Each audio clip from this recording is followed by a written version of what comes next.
31 December 2025 கிறிஸ்து பிறப்புக்கான வார நாட்களுடைய வெள்ளி.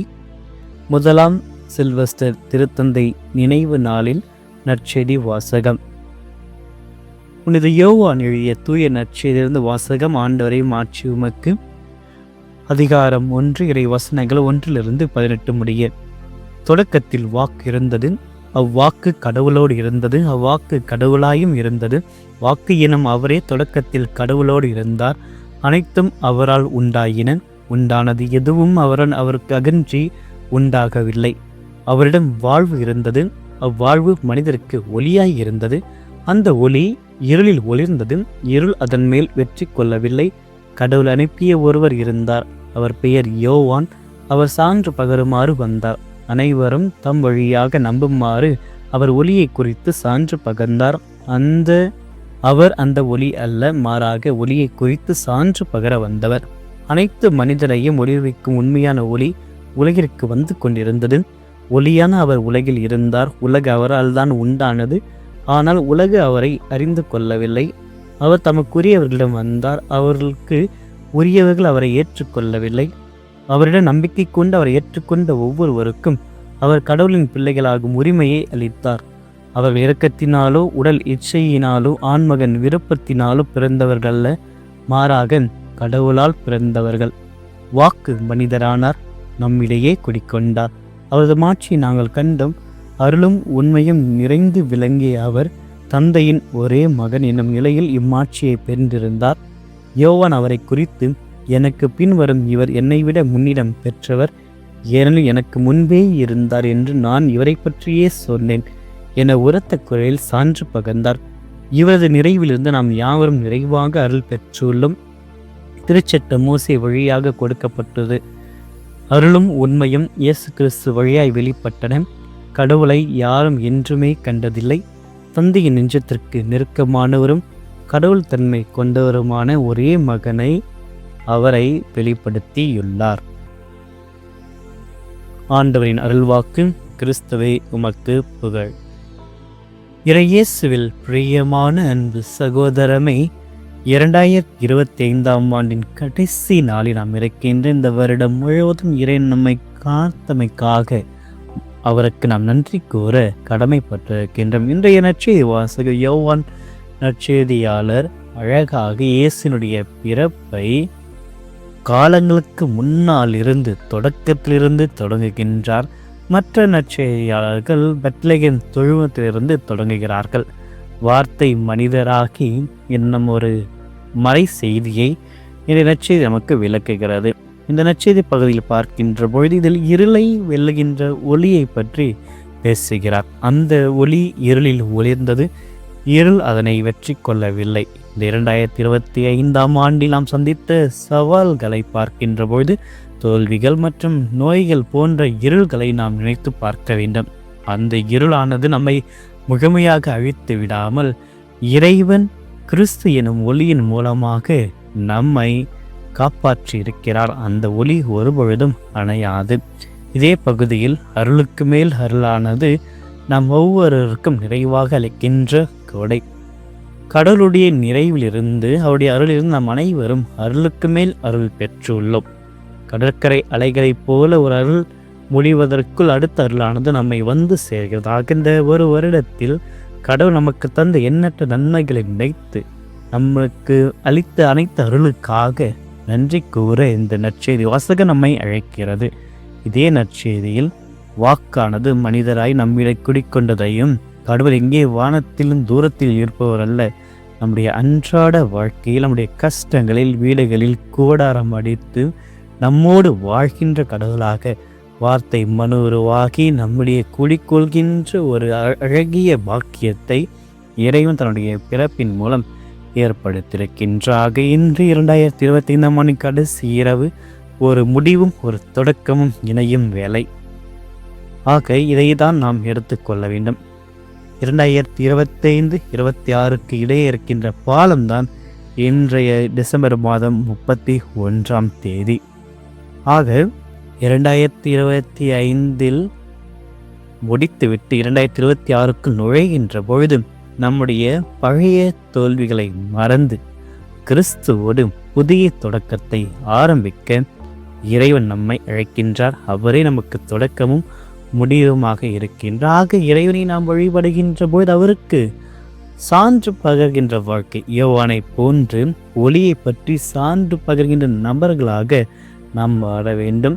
அவ்வாறு வாழ்கின்ற பொழுது இறைவனுடைய பிள்ளைகள் என்ற உரிமையை நாம் பெறும். நாம் கடவுளுடைய பிள்ளை, கடவுளால் ஏற்றுக்கொள்ளப்பட்ட பிள்ளைகள். ஆக அந்த உரிமையை இறைவன் நமக்கு அளித்திருக்கின்றார். இதை தான் நாம் பெற்ற மிகப்பெரிய பரிசாக இந்த 2025 முடிவு நேரத்தில் எடுத்துக்கொள்ள வேண்டும். அதே பிள்ளைகளுக்குரிய பாசத்துடன் இந்த 2026 நாம் சந்திக்க வேண்டும். நாம் ஒரு பொழுதும் அனாதைகள் அல்ல, கடவுளுடைய பிள்ளைகள். இந்த உணர்வு நம்மை தருகின்ற தைரியம், அந்த தைரியத்தோடு புதிய ஆண்டை நாம் எதிர்கொள்ள வேண்டும். ஆகவே இன்று இந்த நாள் முழுவதும் ஆண்டவருடைய வார்த்தைகளை கேட்போம். அவருடைய வார்த்தை தான் இன்று மனு உருவு எடுத்திருக்கிறது. ஆக இயேசுனுடைய வார்த்தைகள் நம்முடைய வாழ்வை மாற்றி அமைக்கின்ற பொழுது வெற்றி நமக்கு கிடைக்கிறது. வருடம் வருடமுடைய வாழ்க்கையானது கடவுளுடைய வார்த்தை நினைத்து நிற்க வேண்டும். ஆனால் பல வேளைகளில் அவருடைய வார்த்தைகளுக்கு செவிக்கொடாமல் தான் போக்கின்ற வாழ்க்கையில் நாம் வாழ்கின்றோம். நம்முடைய குரலுக்கு மட்டுமே செவி சாய்த்து நாம் வாழ்ந்து கொண்டிருக்கிறோம். ஆனால் இறைவனுடைய வார்த்தையை நாம் கேட்கின்ற பொழுது, அதன்படி நடக்கின்ற பொழுது அவருடைய ஒளியானது நம்மில் பிரகாசமாக எரியும். அந்த ஒளி ஒருபொழுதும் அணையாது என்ற நம்பிக்கையில் இந்த புதிய வருடத்தை ஒளியுடன் தொடங்குவோம். ஆமென். மன்றாடுவோமாக. அன்பின் பரலோக தந்தையே, எங்கள் அனைவரையும் இந்த அருமையான நாளில் ஒன்று சேர்த்தமைக்காக மக்கள் நன்றி கூறுகிறோம். காலங்களையும் நேரங்களையும் கையில் வைத்திருப்பவரே, இந்த 2025 ஆண்டின் இறுதி நாளில் ஒரு பாதத்தில் தலை வணங்கி நிற்கின்றோம்.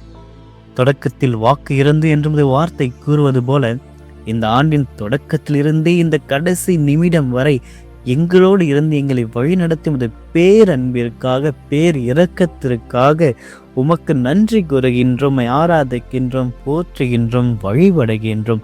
ஆண்டவரே, கடந்த ஓராண்டு காலமாக நீர் எங்களுக்கு அளித்த அனைத்து நன்மைகளுக்காகவும் இதையும் கனிந்த நன்றிகளை சமர்ப்பிக்கின்றோம். இந்த உலகில் நிலவும் அச்சுறுத்தல்கள், விபத்துகள் மற்றும் தீமைகளுக்கு மத்தியில் எங்கள் அனைவரையும் உடைய சிறகில் நிழலில் பாதுகாத்து எங்கள் போக்கிலும் வரத்திலும் துணையாக இருந்தமைக்காக உமக்கு நன்றி கூறுகின்றோம். எங்களுடைய வாழ்வினுடைய ஆதாரத்தை எங்களுக்கு அளித்தமைக்காக, அன்றாட உணவை எங்களுக்கு தந்தமைக்காக உமக்கு நன்றி கூறுகின்றோம். ஒவ்வொரு நாளங்களை பட்டினியாய் விடாமல் எங்களுடைய பசியை தீர்த்து உணவும் உடையும் தந்து பராமரித்து மேலான கருணைக்காக நன்றி கூறுகின்றோம். பலவிதமான கிருபையினால் அருள்நிலைகளை நிரப்பியதற்காக உமக்கு நன்றி கூறுகின்றோம். எங்களுக்கு கிடைத்த வேலை வாய்ப்புகளுக்காக, எங்களுடைய தொழிலில் நீர் தந்த உயர்விற்காக, கடினமான நேரங்களில் பொருளாதார தேவைகளை நீர் நிறைவு செய்ததற்காக உம்மை போற்றுகின்றோம், ஆராதிக்கின்றோம், நன்றி கூறுகின்றோம். என் அனைவருக்கும் சுகத்தையும் பலனையும் அளித்தீரே. உடலில் ஏற்பட்ட பலவீனங்கள் மற்றும் நோய்களில் நீ தந்த சுகத்திற்காகவும், மனசோர்வின் பொழுது நீர் தந்த ஆறுதலுக்காக, நீ அருளிய பல்வேறு நல வாழ்விற்காக, புதிய வாழ்விற்காக, புதிய இல்லறத்திற்காக, புதிய பணிக்காக, புதிய நண்பர்களுக்காக, புதிய இடங்களுக்காக அனைத்திற்கும் நன்றி கூறுகின்றோம். எங்களுடைய உறவுகள் மற்றும் எங்கள் குடும்பங்கள், எங்களை நேசிக்கவும் தாங்கவும் நீ தந்துள்ள எங்களுடைய அன்பு குடும்பத்திற்காக நன்றி கூறுகின்றோம். உற்றார் உறவினர்களுக்காக நன்றி கூறுகின்றோம். எங்களை தட்டி கொடுத்து வழி நடத்துகின்ற நல்ல நண்பர்களுக்காக, இக்கட்டான சூழ்நிலைகளுக்கு கிடைத்த ஆதரவிற்காக உம்மை புகழ்கின்றோம். ஆண்டவரே, இந்த உலக இருள் எங்களை சூழ்ந்த பொழுது ஒளி இருள் ஒளிகிறது என்ற வாக்கின்படி எங்களுடைய விசுவாசத்தை உறுதிப்படுத்தினீரே.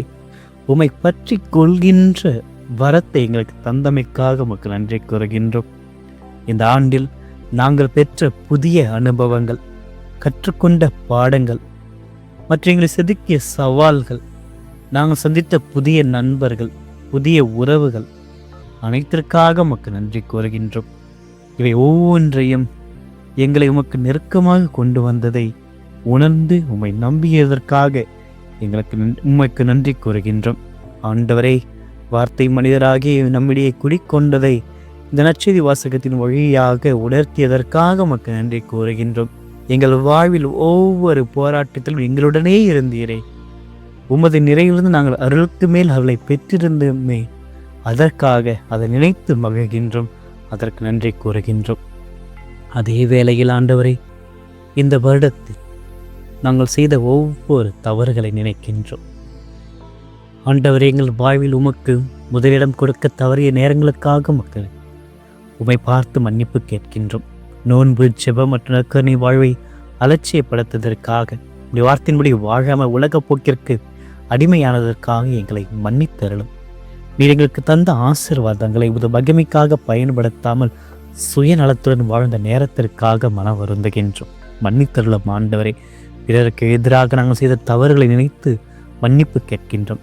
எங்களை மன்னித்தருளும். எங்கள் சொல்லாலும் செயலாலும் சிந்தனைகளாலும் மற்றவருடைய உள்ளங்களை காயப்படுத்திய நேரங்களுக்காக மன்னிப்பு வேண்டுகின்றோம். பிறர் மீது நாங்கள் கொண்ட பொறாமை, கோபம், கசப்புணர்வு மற்றும் தீய எண்ணங்களுக்காக வருந்துகின்றோம். தேவையில் இருப்பவர்களுக்கு உதவி செய்ய தவறியதற்காக, பிறரை தீர்ப்பிட்டதற்காக, மன்னிக்க மனமினாம் இருந்த கடின உள்ளத்திற்காக மன்னிப்பு கேட்கின்றோம்.